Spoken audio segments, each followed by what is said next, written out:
They're very scenic. I'm on the camera.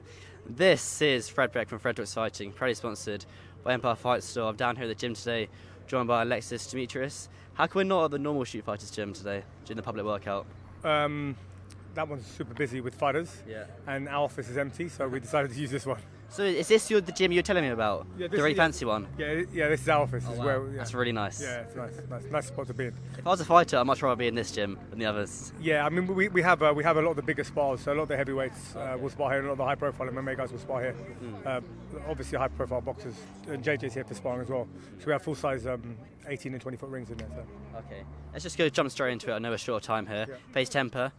How soon was it before we knew that the change of opponent happened? I think you knew a day No. after us. No, we got the second we it was final that it wasn't happening. We had to switch opponents, and there was a lot of talk about who and what to switch. But the truth of the matter is, we sparred 115 rounds for a southpaw. Yeah. So I wanted as a coach another southpaw. I didn't really care who it was, and it just so happened that FaZe's fighting on the card was fighting against a mystery opponent. Just came off a knockout win. So I was like, well, that fits the bill. Obviously, he's 6'4", southpaw, which is not cool. And obviously, he's just come off a really good knockout win again, which is a tough ask. But at the same time, it fits the bill for us sparring with southpaws. So I'd rather that from a coaching perspective than having to completely switch the whole game plan and also fight somebody who isn't a southpaw. That's fair enough then. He's been coached by Deontay Wilder's trainer, Malik Smith. Yeah. What do you make of that? Yeah, they're all. I mean, all these guys, massive respect. They're all a fantastic team. I think ultimately, us as coaches do the best we can to give the most experience to our fighters. And then, on the night, what's going to happen is going to happen. Game plan and what kind of kid you got. I mean, I know KSI is a game day fighter. Like what he does in the gym. I remember you telling me last time. He sets up the levels. Yeah, what he does in the gym is one thing, and which is great. But what he does in a fight is another. It's a huge difference. Okay. So. And is it nice only having one fight this time rather than the two? Less of a headache? Yeah, no, it's all the same for me. I mean, look, at one fight, two fights, it's all good. So long as the kid's capable of it, and as long as we sparred it and we know that we're not overreaching and we're not asking something that can't be done, I'm happy to do it. Okay. And JJ said he wants to fight 3 times this year, missing the first one, kind of middle of this year, and then the end of the year, I guess, would make sense.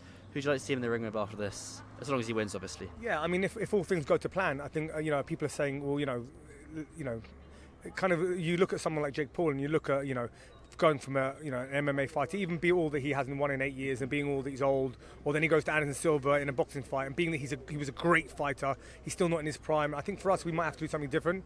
I think fighting a professional fighter, fighting someone who's potentially another step up rather than an influencer. But obviously some of the influencers are great as well, they're doing really well. Yeah. So I'm not adverse to fighting one, but I think my job and my goal is the same as JJ's, which is we want to fight Jake Paul. That's what we're getting paid to do, that's what he wants to do.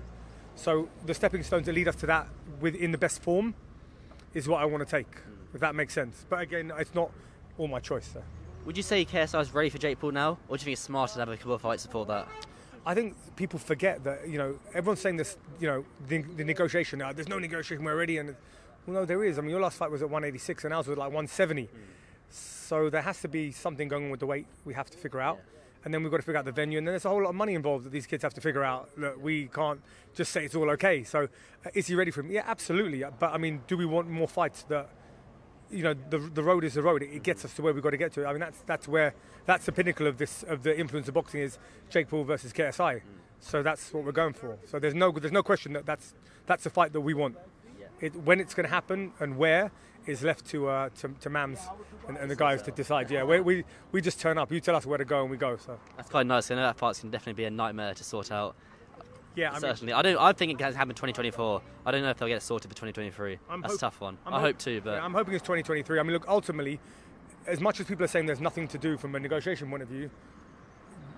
There really is. Yeah. There's a lot to do. And everyone's, I'll accept a fight at 185. Well, of course you will, because you're 185.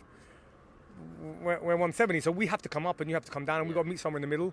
And then there's obviously a whole lot of money to be worked out, and there's obviously a whole lot of who's on the fight card, is there a rehydration? We don't care about any of that stuff, but at the same time, it's still got to be worked out. Yeah. So we want to make, I think everyone, to be fair, I think Jake's team and our team, we want it. They want it. Everyone's pushing you for it. So it's got to happen, I think it's a great thing. So I'm really looking forward to it. But obviously, none of us are going past FaZe. It's actually not. It's a tough fight, but Alexis, thank you for your time, mate. Appreciate it. Thank you.